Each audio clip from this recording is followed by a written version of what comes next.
Take a look at this bull and his red ball. Look at him play with that ball. He's having so much fun. Probably more fun than any bull has had in its life. He loves that ball. He'll go anywhere with it. It brings him so much joy. So much joy, that ball and that bull together. They're inseparable. Look at them. They just go everywhere together. No bull has ever been as ecstatic over a ball in its life. He punctured his ball. The bull has lost his ball. Look how sad he looks. Look how sad. He's heartbroken. I wonder how CNN feels about this sad bull if the bull were Trump.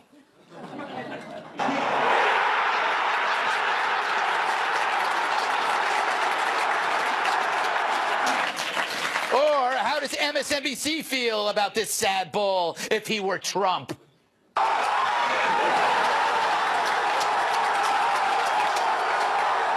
How would the New York Times feel about this sad bull if it were Trump?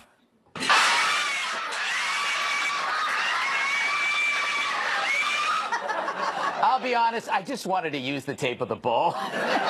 But it's true, for the media to feel good, something must feel bad. So for them, this week was like Christmas and spring break combined. The parents were out of town in Hanoi, which meant they could throw a kegger in D.C. And Michael Cohen would be their stripper, jumping out of a cake into the arms, and then prison. True to form, the consensus press sees a gibbering rat as breaking news, while a process that might prevent nuclear war, that's a joke. And boy, did bad news make them feel so good. He is leaving for a second time without a substantive nuclear agreement. Now he's running up against sort of real-world international realities, and he can't close the deal. A very rough and rocky 24 hours for the president, humbled back in Washington, humbled here in Hanoi, heading back to Washington empty-handed. So first they spend a week saying the president is going to give up too much, and then they whine when he didn't give away a thing. If I wasn't so high right now, I would say that they are biased. Now look, we all want world peace, but walking away is part of negotiating. But the media sees just one moment as the whole thing because they hate the guy doing the deal. Now if you believe we already gave up a lot just with a meeting, then, well, who needs dialogue at all? Just bomb everyone. Why waste time? The downside, yeah, millions die. But the upside, none of these pesky meetings with people we don't like. It's weird, so many pacifists rejecting dialogue, even when there's proof that Trump's words actually did make the world safer. Do you remember Hawaii last year? People were freaking out as bureaucrats in Hawaiian shirts were trying to figure out their computer password. Hint, it's I'm a jackass. But the media needed this North Korea thing to fail because bad news is their drug, and the drug supply is low. Look at the economy, jobs, peace. It's pretty good. So the media willed North Korea to fail. They made it so that if Trump had appeared to make any deal, it would be seen as a concession. So, did the media actually work against world peace? I mean, that's crazy, right? Yeah! He makes a strong case. Meanwhile, the media saw Michael Cohen as story shuffleboard, a slimy tale to knock the summit off the front page, and Cohen obliged, delivering the drugs the media drools over. He is a racist, he is a con man, and he is a cheat. How original. I think Kathy Griffin has that tattooed on her back. But the media ate it up, and they crawled up Cohen's rear like an intoxicated earwig. We're seeing a humbled Michael Cohen before this committee today. A lot of the anecdotes, a lot of the personal anecdotes have the ring of truth. In Michael Cohen's closing statement, where he said what he fears for the country. I was really proud of this guy up there because he's had the world against him. Do you know why he's proud of this guy? These cheese balls are actually close friends. Both strike me as men who wear Speedos to breakfast. What a cheese ball does. But since Cohen offered no collusion, the media was left with real estate evaluation. Here's the president's lawyer saying, yeah, we inflated the assets in order to get banks to do stuff for us. Holy crap! The rich guy, he inflated assets. That sounds vaguely Kardashian. Thank you. All right, I'll take it. I'll take it. It's pathetic. It was a pathetic joke, but I'll take it. But I feel for the media. They need more wrongdoing. So here's three bad things Donald Trump did that you should report on. 1, Donald Trump once laundered money. Yep, he left a 20 in his suit when it went to the cleaners. 2, Donald Trump once shot a man. A dirty look for being rude to a nun at church. 3, Donald Trump once beat his child at Yahtzee.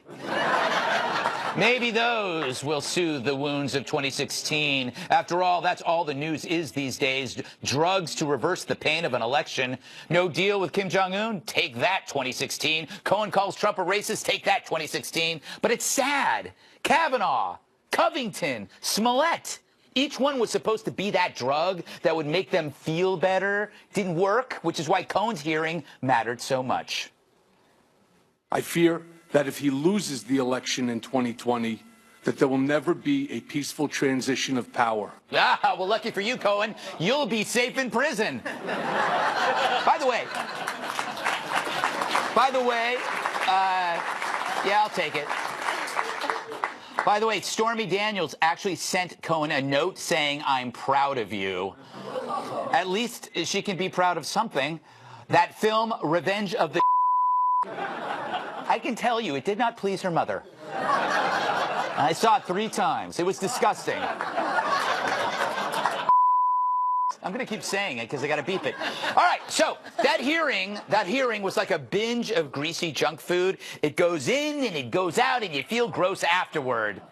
But that's the media's diet. All bad, no good. No roughage. If only there were a drug for that. Do you find yourself rooting against the country's best interests just because you don't like the president? He may try to distract, or he may make a bad decision with Kim Jong-un because he's trying to distract from Cohen's testimony. It just can't be happening. North Korea's got nukes. Trump's going to give away the store. Sounds like you want this summit to fail. You realize if it does, we're back to square one. That's exactly what I want. Doesn't everybody? Maybe you should try Optimex. What's that? It's a simple 1-a-day pill that shoots directly to the brain in seconds, instantly clearing your desires for wanting something to fail. The result? You're more willing to envision positive outcomes for any situation, even if you don't like the person. I've never met my ex-wife's new boyfriend, Chaz, but judging from the pictures she posts, he just looks like a But then I discovered Optimex. Now I can see he does make her happy, and she's happy. Why should that bother me? Thanks, Optimex. Thank you, Chaz. When my coworker Barbara got promoted instead of me, I would go to church every day and pray to God that she would get hit by a bus. But then I took Optimex, and I saw that the company's stock was up, and that's good for all of us. Maybe she did deserve that promotion and was more qualified. Thanks, Optimex. And thank you, God, for not answering my prayers about Barbara. The poor Senate when he gratuitously... Wow, they're wrong. Eliminating a nuclear threat and ending the Korean War, that would be a good thing. Thanks, Optimex. You bet. Just remember, you shouldn't take it with coffee. So get Optimex today. Side effects include clear vision, grasping reality, and not being such a freaking buzzkill. Nice.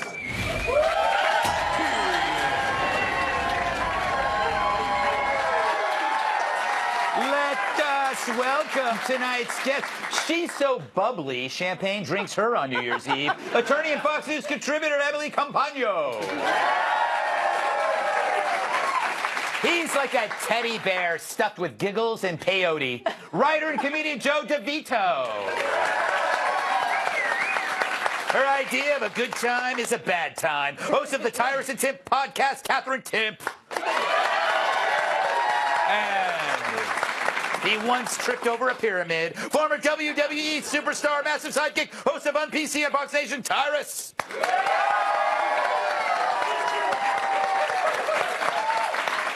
So, Emily, I'm going to make an audacious comment. I believe the media deliberately prevented world peace. Am I wrong to say that? you want to explain a little further? Nope, that's it. That's it. Yeah, look, here's how I feel about the summit. You know, in matters of foreign policy and national security, I listen to foreign policy advisors and those in the military. I don't listen to Jim Acosta, who printed that there was not even the symbolism of a concession over there, and therefore it failed. When wasn't the summit itself a success by even happening? We had a dictator who said, when asked if he would be willing to denuclearize, he said, I wouldn't be here if I didn't, if I wasn't interested in that, if I wasn't open to that. And so for everyone saying, oh, the president just wanted this to be an episode of The Apprentice and get it done in one fell swoop, shouldn't they be applauding that it is a long process that takes investment and every step at a time should be applauded because it's all of us who benefit in the long run? Yeah, definitely. I agree with what Emily just said. Even though yeah, it's fishing for applause. Joe, what were you paying attention to most? Cohen or North Korea? North Korea. Yeah. Cohen is useless. At this point, I think if Trump cured cancer, CNN would say, oncologist driven out of work. They're not going to give him credit for anything. Nice. This was a guy he was calling Little Rocket Man not too long ago. Yes. And he sat down with him, and we're looking, if he can end this North Korean war, which is a 70-year-old conflict, right, this will be one of the greatest triumphs for peace and for human rights that we've seen, and maybe one of the greatest of all time. Right. If he pulls that off, give him the Nobel Prize. He will have earned it. Yeah. You know, and they to want this to fail, I don't know if they're pitching a script for a MASH reboot. I don't know why you wouldn't want Kim Jong-un. If you can put some cracks in that regime, the more cracks you put in it, the more likely the whole thing is going to break apart. And that would mean liberation for people who've been really suffering. And who, they don't even know what the rest of the world is like. And that's an opinion I ran past Michael Malice, so I may know what I'm talking about. Yes. You know, if Donald Trump helps end the Korean War, they'll say he killed a 70-year-old. Katz, would you like to talk about the Cohen scandal, or would you like to talk about North Korea, or would you like to mesh them together? I personally am quite a fan, I must say. I mean, I understand that Trump broke their hearts when he won the election, and that when someone breaks your heart, you don't want to see them do well. Like, when it rains, I'm always like, bummer, it's raining. But before I think that, I think, I hope my ex-boyfriend's new girlfriend forgot her umbrella. I'm very petty. But when it comes to matters of not getting blown up, that's always going to be more important to me than whatever petty grudge that I have. And again, I don't know. So maybe they just don't quite understand that when someone says we might get bombed, there's an implied, and that is bad. Yes, yes. That threat has de-escalated because of this. That's got to be good. It is good. The embarrassment is, and you're given, the media deserves a lot of credit for bad judgment and embarrassing behavior, but you got to pull Congress in there too. Yeah. What they did during something as important as the summit, to have Cohen come out, that's the day you need to have testimony? Yeah. This is literally why you don't bring your kids with you to work. Daddy's trying to make a deal. So, no talking. Okay, you want nukes, you want to lose. But, please, I'm trying, Daddy's trying. So true. And I make jokes, but the embarrassment, the world embarrassment, that's what America was about. Instead of, all stories should have been on that summit. He could have waited till Monday. Yeah, exactly. There was nothing we didn't hear that couldn't have waited till Monday. But one, you had to take the moment away from him. Two, you had to cause such a distraction. They always accuse the Congress and the media always accuses the president of distracting. Right. They distracted so much. My gut feeling is that's why the summit was ended. Yeah. Because here's another thing. You're trying to negotiate big issues. North Korea watches the same crap that most Americans do, and they're like, do we really need to follow all this stuff? We could just wait. Yeah. We could just wait this out. Like, the embarrassment of it was the fact that you did a good job. Yeah. No, you embarrassed America, and that's why you leave your kids at home. He might not last, so what are we doing here? The other thing, too, is Trump is then thinking, if he makes any deals, they are going to portray it as a concession, so he can't make a deal. So that means that they've definitely hindered some kind of progress. It's actually kind of gross in a way. Well, for me as a citizen and a constituent, I don't care about the what ifs. I care about the actual evidence, which it seems like that Cohen, is a big distraction and everything is a what if. That's all it was. Yeah. Donald Trump might have been a shady businessman. No! Yep. And he had lousy grades. He slept with a porn star. Everybody in New York sleeps with porn stars. All right. The Gutfeld Monologues Live is back. We'll be in Washington, D.C. and Detroit in April, and in Oklahoma and Texas. Special guest Tom Shalhoub. Tickets for those shows still available. Go to gutfeld.com for ticket information. Now up next, how do you raise $93 trillion for the Green New Deal? We got some ideas that'll blow your mind. Next.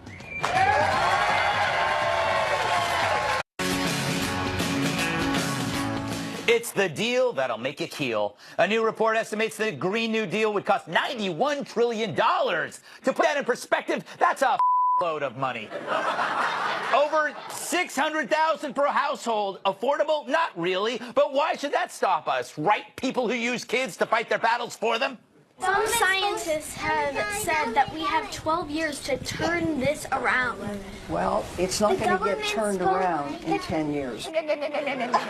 That's a predicament. What politician's going to turn down a kid while a camera's rolling? Who's going to look them in the eye and say, because there's no way to pay for it? Because there's no way to pay for it. I've been doing this for 30 years. I know what I'm doing. You come in here and you say it has to be my way or the highway. I don't respond to that. So, maybe people should listen a little bit. Oh, wow, that was refreshing. It would have been better if she had them all arrested. That's what I would have done. But maybe they know that money doesn't grow on trees. I coined that phrase a few years ago. And if you want something really big, you got to make sure you can pay for it. How do you raise $93 trillion? By making some tough choices. Attention all Americans, get your wallet ready for the planet-friendly, coal-busting, air-cleaning, higher-educating, bullet train building Green New Deal. It's the blowhard progressive's vision for the future, so it must be a good idea. With an estimated $93 trillion price tag, it'll only cost quintuple last year's entire GDP. What a deal! To pay for it, all we have to do is follow these simple steps. Tax taxes, then put taxes on those taxes. Dissolve the military. Give every citizen a rock for protection, then tax those rocks. Tax the rich, tax the middle class, tax the poor. Make babies pay taxes while still in the womb. Import nothing, export dirt. Search all mattresses. Make toilet paper out of clothes. Make clothes out of toilet paper. Take your kids' lunch money. Tax breathing. Bigger bucks for bigger breasts. Make grandma pay to gossip about her daughter-in-law. Make sleeping illegal, so you have more time to make the government money. Sell San Francisco. Rent out Rhode Island. Auction Austin, Texas. And make the Statue of Liberty work, maybe in retail. Because our freeloading days are over. It's the planet-friendly, coal-busting, air-cleaning, higher-educating, bullet train building Green New Deal. What a slut.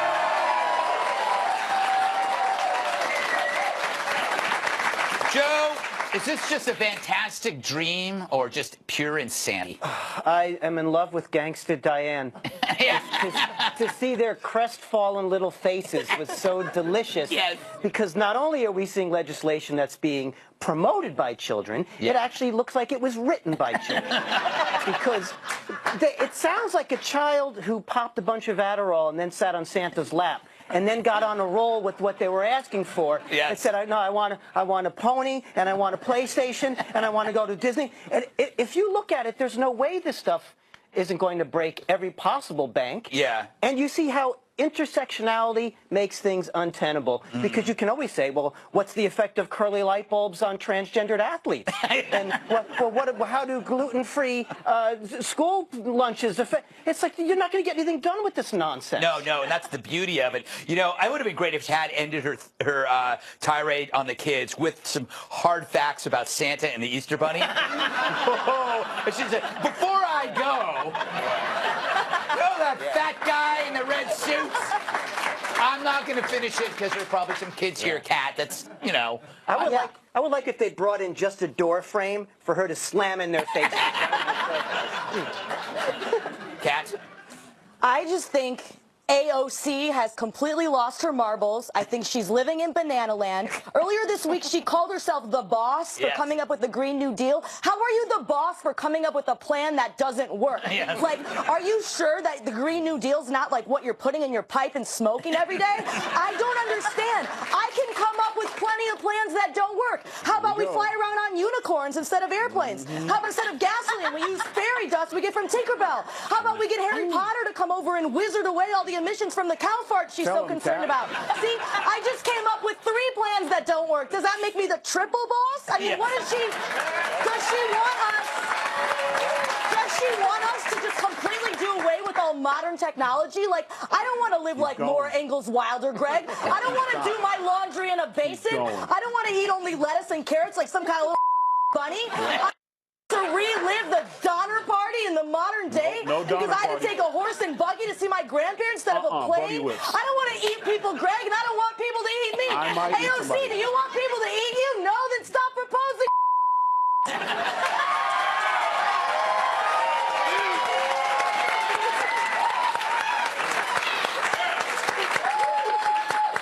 I think you turned a new shade of red.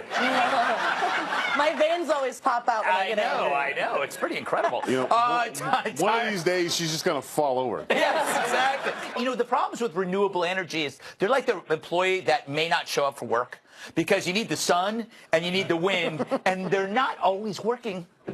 They're not always working. Not just that, it's going to take about 20 years to raise that money. Yeah. And we only got 12. So, you know what, to go back to, I love what Feinstein did. That's why you leave your kids in the car. I believe I mentioned that earlier. Like, the teacher thought she was so clever, and she didn't realize she was dealing. There's a Feinstein in every corner in every neighborhood. You don't go on her lawn for that reason. Yes. You don't trick or treat on her doorstep. No. You don't. If the frisbee ends up on her roof, it's mine now. It's mine. Yes. Yeah. You never get the ball back. Lecture. And she just got all the dirt on your parents. Yes. They weren't married when they had you. That's who she is. So, you know what? I don't agree with any of her policies, but I like her gangster style. No, that was too bad she wasn't like that with her fellow Democrats in the Kavanaugh hearing. You know what? Maybe behind scenes she is. Yeah, that could be true. You know what I'm saying? And that's why they protest her outside her office. No one goes in that office. Yeah. Emily, I always think that when I see these deals, it's like the example of the half a car analogy. The left are great at a half a car. They can come up with the shiny chassis, the shiny surface, no engine, no transmission, no fuel efficacy. It's just, that's for somebody else. Totally. And literally this week, was it, or last week, when Representative Jaya Paul put forth her Medicare for All bill, and literally to the question of, so how are we going to pay for this? She was like, we don't need to answer that right now. Like, that's not important. And it's mind-boggling how it isn't. When you break down that, I mean, obviously there's just a million things wrong with that new deal. Kat covered that. Yes. But the specifics that for these, living wages for all costs every individual household almost $300,000. Yeah. Or a little over $300,000. And the Hope Diamond of healthcare is over $250,000 per household. How is that in any way acceptable? There is one answer. Nuclear power. Yeah. That's what the answer. Should women be drafted into the military? We discuss this cautiously after the break. Maisha Husney, Senator Bernie Sanders making it official, launching his second presidential campaign in his hometown of Brooklyn, New York. Sanders, an independent, joining a growing field of Democrats looking to replace President Donald Trump. Sanders calling him the most dangerous president in modern history. Meanwhile, the president denouncing Democrats as the party of the, quote, socialist nightmare. He also predicted his re-election in 2020 during a 2-hour-long speech before the Conservative Political Action Committee. Then overseas, dozens are missing after a pipeline explosion in Nigeria. The blast causing a massive oil spill. Video obtained by the AP shows a large blaze from the ruptured pipeline at night as villagers look on. I'm Maisha Husney. Now back to the Greg Gutfeld Show.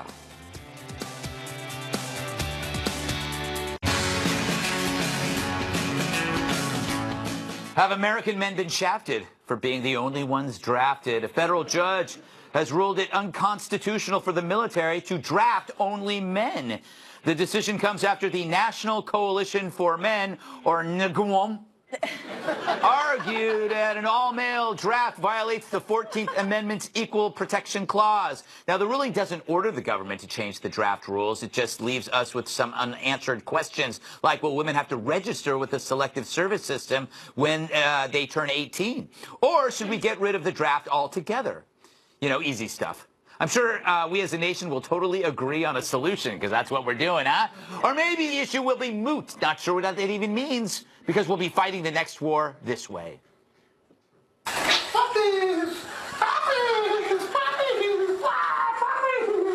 Kat, are you thrilled about possibly being drafted? Based on the fact that I get a lot of anxiety from having to choose my own toppings at a build-your-own-salad bar, I feel like I should not be going to war. I've never done a successful push-up. Yeah. The last time I was on a treadmill, I had to vape on it. So based on all that, I feel like I'm not really cut out to serve our country in that way. So I like to serve our country in other ways. How? I use American flag emojis a lot. Oh, that's good. That's really good. Even when it doesn't really make sense for the text message. Yes, that's great. So I'm a patriot. Let's be clear. To the other woman on this panel, Emily, I have a feeling this is irrelevant. Because at a certain point, almost all of the fighting is going to be done by our friendly robots and drones, right? Yeah, I mean, you like to say that a lot. Sure. I mean, yes, we're That was a diplomatic way of saying I'm weird. But I will say, I think what annoyed me about this court case so much is that our tax dollars pay for it in part because it went through the federal circuit, and then also the fact that the underlying argument, other than it was that now that women can serve in combat, it obviates that argument that they shouldn't be drafted, was basically that whiny group of guys, they said they wanted the women to be subjected to the same ramifications they dodged the draft as if we do. It's just so ridiculous to me. It just wastes everyone's time, and correct, it doesn't have a bearing on the actual justice system permanently. Yeah. You know, it is, Tyrus, that men's rights kind of, you know, they're trying to make a point, but at the same time, it's like we're okay. We're kind of okay with the way it is. At the guy meeting, I'm pretty sure I was outside shooting hoop when they were talking about this stuff. Listen, I'm all for equal rights and stuff, and I think talking about the draft is a real issue. When was the last one? 60? Yeah, no, I mean, it's... and we have so many volunteers now for the Army, and we have so many... I think there's a waiting list to join the armed forces, so I think a draft is pretty safe not going to happen. You know what I'm saying? I think we're in the clear. Unless aliens. Unless space aliens. If we are attacked by space aliens. Yeah, I know. And if munchkins come off the ground, start eating short people, like we'll all band together and try to save them. It's not the point, Greg. I'm just saying, but when I look at my kids... You read my diary. I would not be in this chair. I would be in a hospital rocking back and forth with strong right here. When I look at my kids, if the draft was on both sides, I think my 4-year-old daughter would be a better candidate than my 7-year-old son. She's vicious, got a mean streak, takes no prisoners, not afraid to kill you to death when she's playing with her dolls. So I think it's based on the individual. I think women should have the right, but at the same time, I don't think it's something that a men's group should be like, Yeah, it's not like a victory you brag about to your girlfriend. It's like saying, I just got you drafted. They don't have girlfriends. We'll all get drafted now, all of us. You know, the thing is, Joe, well, let me ask your opinion, and then I want to just overload you with my opinion. Okay, well, you know, we've got maybe women getting drafted and men wearing dresses at the Oscars, so it's a great time to be alive. Yeah, it is true. Yeah. Like a lot of these men's rights promotion, these activities they do, I feel like they come to a conclusion, and I think you guys should have stopped talking about 10 minutes prior to this, because I was with you until then. I think it's great. Because no one should be worried, because we've seen that the young people of today, men and women, they're so out of shape they're not going to get drafted anyway. They can't survive. They're going to survive war. They can't survive peanut butter and a Ben Shapiro lecture without having to freak out. So they got nothing to worry about. Up next, face tattoos. That and other stories Chris Wallace refused to do. Next. Women, which means it's really not that rebellious anymore to ink yourself. The shock value must be gone, but the face tattoo, that's different. That's kind of equal parts badass and dumbass. Right, Mike Tyson? I won't say it to his face, though. And a rapper, Post Malone. I don't even know who he is. Even Justin Bieber's got a teeny tiny face tat.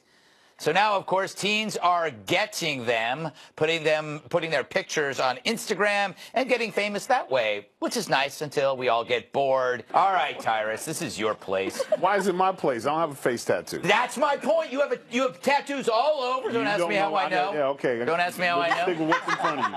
Stick with what's in front of you. I got hand tattoos, and I guess that was frowned upon. You're never going to get a job with hand tattoos. Word? We're not going to get a job. Word? I always, like I said, we have this bad habit of thinking we're always on the front line of stuff. Yeah. Face tattoos have been around a long time in different cultures and stuff. So, you know, Mike's tattoo has added to his fame, and when you have money and you can make choices like that, that's not going to affect your pay grade. That's true. My advice would be to a young kid, I didn't start getting my tattoos till I got older in life and could make more decisions based on life experience. I'm going to be entertainment, so chances are I could have more tattoos. But if I was still going to sit in the teaching room, I'm probably not going to get a face tattoo and scare the children. That's a good point. You know, Kat, there are some jobs where I think face tattoos would pose a problem, like a department store Santa, a nanny. Bank robber. Bank robber. Yeah, anything. Yeah, you don't want anything identifiable, Kat. I think I'm going to get one. What are you, really? I'm deciding between getting Elf tattooed on my nose and getting Ron Paul over here and Elf over here and having them hold hands on my nose. No, I don't understand why anyone would get a face tattoo. It's like saying, hi, I would like no future, please. Right? I don't understand it. But yeah, as you mentioned, my dad, I don't have any. My dad taught me not to get them. No tattoos and no bumper stickers on your car, because those things make it easier for the law to find you. Well, I never really figured out what your dad did for a living. Yeah. Joe, you know, I figured out there's jobs that for people with face tattoos can do face tattoo artist. That's about it. Yes. That's about it. I got my first tattoo when I was 20 and even dumber than I am now. And the big biker dude who did it, the first thing he said was, don't get him anywhere a judge can see him. I think that's still good advice. That is great. That goes true with hickeys as well. Yeah. And I used to think when I was young, like, when I'm grown up and I have money and I can do whatever I want, I'm going to get a sleeve. Like, now, I could do that. I don't think I could sit comfortably in a chair that long without my back hurting. Yeah. So I'm worried about the rotator cuff from them holding the arm back. But now the least rebellious thing you can do is to get a tattoo. I see the woman without the tramp stamp and think, what a freak that one is. Yeah, I think we've exhausted the category of edginess, right? So, like, it's like, you know, body tats are the norm, and so what's left, you go for the face. And you also see people getting horns and beads. Back when I was a kid, it was the handlebar mustache, right? Those tickled. It's so predictable to me. That's what I see in these tattoos. And yes, it's the #1 way for law enforcement to be able to identify you in a database. But I had a client once who, he was going through the system and he had grown up in a privileged environment, and so he was rebelling at the fact that he was caught and being processed for things including involuntary manslaughter and for also this ridiculous relationship. And he walks into the office and subsequently the courthouse with the name of his girlfriend tattooed across the entire neck. Wow. Yeah, it was absolutely ridiculous. I always think of that story when I hear these stories because it's so predictable and ridiculous. What was his girlfriend's name? Do you remember? I don't remember. Wouldn't it be great if it was also the judge's name? And she was like, he cares, he cares. You know, I don't care what you do. Let's get out of here. I love you. No one has ever done this before. That's what you do. You get a tattoo of the judge's name across your neck. Smart. No, yeah, I did it. I am thinking. All right, up next, the state wants to decriminalize sex work.